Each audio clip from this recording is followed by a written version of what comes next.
Olá pessoal, mais um vídeo no embalo. Temos que aproveitar enquanto temos ânimo, né? Pessoal, vai ser um vídeo super rápido. Uma coisa que ocorre sempre, ainda mais quando a gente participa de alguns grupos de WhatsApp, né, relacionados à teologia, assuntos bíblicos em geral. E aqui no Brasil, infelizmente, né, existe uma grande resistência contra estudos, principalmente como o canal aqui fala do livro de Enoque. Então o livro de Enoque ele é muito combatido, né? É uma tradição, na verdade, que existe, né? Eu já falei várias vezes, existe uma tradição anti-enóquica, né? O anti-enoquiano, isso já vem de séculos, na verdade, né? E aqui no Brasil, dogmaticamente falando, né, a maioria aqui das igrejas, as igrejas, os estudiosos, né, os seus teólogos, eles combatem muito, né, a importância do livro de Enoque. Uma coisa que vocês podem reparar, né, aqui no Brasil, principalmente, claro, a gente vive aqui, vocês não veem especialistas publicando livros sobre os manuscritos do Mar Morto. É um assunto que no mundo, no primeiro mundo, né, Europa, Estados Unidos, é espantoso, né, o número de obras de peso, né, pena que são muito caras, né, e assim, quando houve essa descoberta dos manuscritos do Mar Morto, em 1947, foi a maior descoberta arqueológica do século XX. E é tudo relacionado à Bíblia. Tanto é que antes disso, né, na década de 80, eu lembro muito bem que saíam muitas matérias, jornais, revistas, né, assim, tipo ironizando, dizendo que quando fossem revelados, né, o conteúdo dos manuscritos do Mar Morto, que estava prestes a sair, a Bíblia seria desmascarada, e ficava toda aquela pressão em cima, né, dos cristãos. E o engraçado é que quando publicaram, veio à tona, né, os manuscritos do Mar Morto, inclusive teve uma polêmica na época que os especialistas iam esperar um pouquinho mais para publicar os textos traduzidos, né, dos fragmentos até que tinham sido traduzidos. Aí teve um personagem lá entre eles que vazou, né, e publicaram antes do tempo. E foi um show, né, no mundo, né? E a imprensa toda ouriçada, achando que a Bíblia ia cair por terra. Só que não.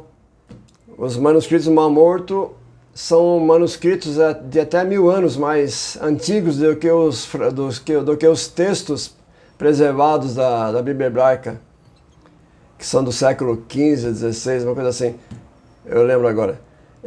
E os manuscritos do Mar Morto eram textos escritos há mais de 1000 anos, antes do texto que serve de base para o nosso texto hebraico.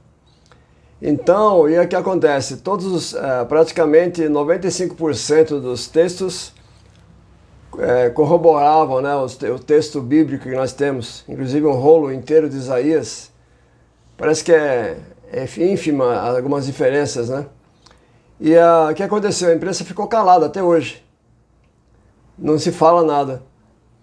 E do contrário, os cristãos, a exemplo do que fizeram os americanos e os europeus em geral, foi uma enxurrada de textos, né, falando sobre. Aqui no Brasil nada. Vocês podem observar, aqui no Brasil nada. E por que será que não? Porque uma grande importância se daria ao livro de Enoque, que foram encontrados muitos fragmentos na caverna 4, principalmente. Eu vejo assim, é interessante isso. Vocês podem observar. Não se fala praticamente dos manuscritos do Mar Morto aqui no Brasil. Quando se fala, é de passagem, alguns estudos bíblicos, tal, mas com propriedade, não. Aliás, tem que dar o louvor à editora Vozes, né, que eles publicaram aqui os textos de Qumran, né? Inclusive já está esgotado. Inclusive tem um para vender na estante virtual. Eu já mostrei para vocês aqui o livro, já mostrei vários textos dele. Se não me engano, a pessoa está pedindo R$722. Claro, as pessoas não aproveitam, né? E esse texto parece que tem em PDF, né? Tem em PDF na internet, vocês conseguem, acho que é edição espanhola. E assim, né? Vocês não veem especialistas publicando livro, falando sobre... Tem um gato aqui balançando aqui o vídeo. Vocês não veem assim, especialistas, teólogos, se aprofundando nos fragmentos do Mar Morto. Porque antes de ser publicado, a imprensa fazia, os ateus faziam maior festa, maior propaganda, que ia acabar com a Bíblia, com a credibilidade na Bíblia. Aí depois, quando publicam que confirmam os textos bíblicos, aí os cristãos, aqui no Brasil, eu estou falando no Brasil, aí ficam quietinhos. Por quê? Porque vai dar relevância ao livro de Enoque, que é o principal livro pseudepígrafo. Fica essa pergunta no ar, né? Eu tenho certeza absoluta que é isso, né? Mas vocês podem pesquisar sobre isso. Então esse vídeo aqui ele vai ser curto, eu vou trazer duas citações sobre o consenso, né, entre os especialistas, né? Assim, eu comecei falando daqui, né, que às vezes você participa de algum grupo tal, aí sai uma discussão, aí pessoas que não sabem nada do assunto, aí começam a querer falar que isso aqui, porque um pastor falou, outro pastor, mas o Brasil é muito atrasado nessa área. Aí a gente fica numa situação, porque a pessoa não sabe nada, e aí se você for falar com mais firmeza, você pode ofender as pessoas, né? E porque um pastor que é contra, no caso Gênesis 6, Judas 6, que ali a ligação a chave hermenêutica ali é o livro de Enoque, mas eles não aceitam tal, aí querem debater com você, mas eles não sabem nada sobre o assunto, fica difícil. E por isso que nesse canal aqui, nos vídeos que eu tenho feito, eu tenho mostrado para vocês, né, os livros, né? Eu não falo nada, praticamente nada de mim, eu estou mostrando o que os teólogos, mesmo que pouco, né, falam, né, acerca do livro de Enoque, a sua conexão com o Novo Testamento, na verdade a sua importância para o Novo Testamento, né? Então assim, então eu vou trazer aqui dois livros. Na verdade é uma série muito importante. Eu vou trazer um consenso dos especialistas, né? Eu peguei só um trechinho de cada livro. Depois futuramente eu faço mais coisas. Já faz tempo que eu estou com esses livros aqui. Então o negócio é fazer vídeos rápidos e trazer um conteúdo mais assim, que passe a régua, né? Então essa coleção aqui da T.I.T. Clark, não sei se alguns conhecem, é uma editora estrangeira muito importante. E a série dessa editora é Textos Cristãos e Judaicos, né? E seu contexto e seus estudos relacionados, né? Eu vou começar com o volume 9, publicado por Leslie W. Walk. O título é O Filho do Homem nas Parábolas de Enoque e em Mateus. Nome do autor, o volume 9 e o título. Publicado pela T.I.T. Clark. Eu vou trazer aqui na página 251. Na página 251. Fala de perspectivas para um estudo futuro, né? No caso. Aí diz assim, né? Os estudos enóquicos certamente desfrutaram de um renascimento nas últimas 2 décadas. como é evidenciado pelos seminários Enoch. Eu falei aqui no primeiro vídeo, né? Existe um seminário que acontece a cada 2 anos na Europa ou Estados Unidos. A cada 2 anos eles escolhem uma cidade na Europa e fazem um seminário. Todos os especialistas, né? Estudos sobre os textos do Segundo Templo, né? Principalmente o livro de Enoch. Tanto é que o seminário leva o nome Enoch. Seminar Enoch. Enoch Seminar. Então, o que acontece? Aí, eu vou repetir. Os estudos enóquicos certamente desfrutaram de um renascimento nas últimas 2 décadas, como é evidenciado pelos seminários Enoch, a cada 2 anos, organizados por Gabriele Boccaccini, um monstro, né, na área, e outros. Um consenso significativo parece ter se desenvolvido sobre certos assuntos relativos aos livros das parábolas. Particularmente, a questão da datação parece ter sido estabelecido para muitos estudiosos como estando em algum lugar no final ou logo após o reinado de Herodes. Como estando em algum lugar final... desculpa, estou repetindo aqui, né? Eu vou repetir esse trecho aqui. Particularmente, a questão da datação parece ter se estabelecido para muitos estudiosos como estando em algum lugar no final ou logo após o reinado de Herodes o Grande. Como diz James H. Charlesworth, datar as parábolas de Enoch para o tempo de Herodes o Grande e dos herodianos tornou-se conclusivo. Esse consenso amplamente aceito significa que as parábolas de Enoch são pré-cristãs e precisam ser consideradas para uma possível influência nos escritos do Novo Testamento. Como quem segue o canal sabe, o James Charlesworth é um dos maiores especialistas no mundo, né, sobre o Novo Testamento, o texto grego do Novo Testamento, e ele que me autorizou a publicar o livro de Enoch aqui no Brasil, da coleção dele, né, que foi traduzida do etíope pelo professor etíope Efraim Isaac. E o professor James Charlesworth está falando que as parábolas de Enoch já é consenso que ele é pré-cristã. Só para deixar claro, nos achados de Qumran foram encontrados fragmentos do livro de Enoch, de todos os livros de Enoch, menos das parábolas de Enoch. Isso causou uma grande confusão, porque muitos debates e muitos especialistas achavam que as parábolas eram escritos cristãos, mas já está consenso na academia que as parábolas são pré-cristãs. É o que ele diz aqui. O livro diz, né, no caso. Aí eu vou agora mostrar um outro livro,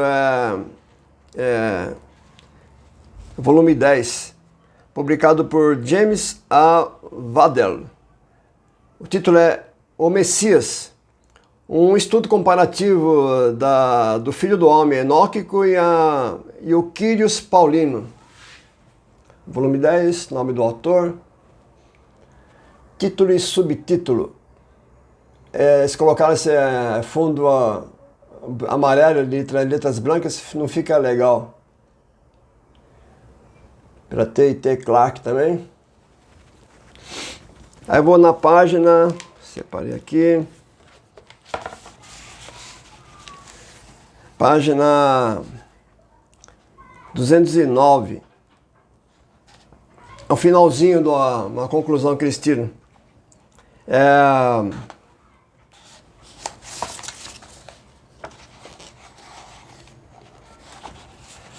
Tô meio ruim de letra. Diz o seguinte, na página 209. Com base na análise comparativa, podemos dizer que Paulo era familiarizado com os elementos conceituais das tradições messiânicas enóquicas e que Paulo desenvolveu seu conceito de Kyrios a partir dessas tradições messiânicas enóquicas e fora do querigma do movimento do Jesus primitivo. Deixa eu ver se eu li certo aqui.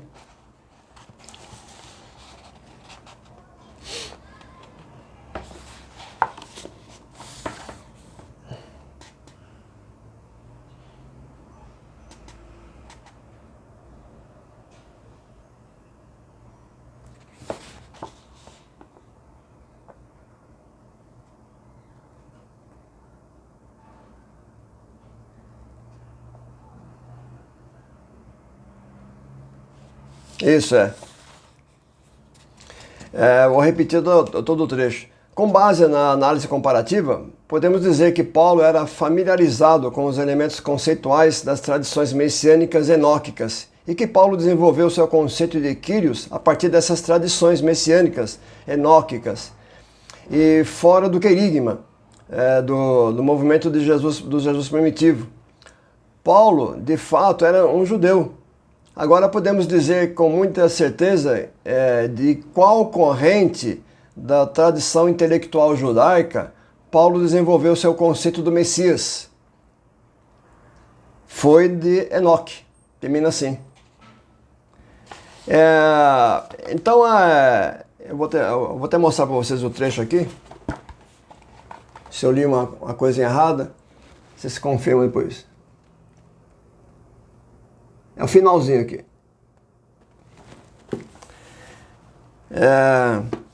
Então, pessoal, eu espero que tenha sido compreensível para vocês essa conclusão. Existem muitas, né? Mas eu achei interessante esses livros estavam escondidos, né? Faz tempo que eu não mexo neles. Preciso começar a mostrar o conteúdo deles para vocês. Então, vocês veem, né? Eu peguei só o finalzinho, um trechinho de cada um. Imagina o conteúdo desses livros, né? Então, nós vamos mostrar volume 9, volume 10. Aí é chato, porque aí você vai... Aí tem pessoas que vêm querer discutir com você, porque tal pastor falou isso, e tal, o outro falou isso, mas... não é questão de arrogância, mas eu vejo o vídeo de muitos aí que querem de qualquer maneira desmerecer a tradição enóquica, mas falam cada absurdo, porque não conhecem, né? Eu acho que é assim, né? Me desculpem alguns por falar isso, mas cada um recebe um dom de Deus, né? E quem sou eu para falar, mas eu observo, né? Já tenho 63, vou para 64 anos, nasci na igreja, então, para quem conhece, né? O meu pastor foi o pastor Alfredo Requidal, um dos... Não é querendo bajular, mas foi um dos maiores pastores, né, que o Brasil já teve. Os antigos conhecem, sabem, podem saber disso. Então, assim, né, vocês veem assim a pessoa...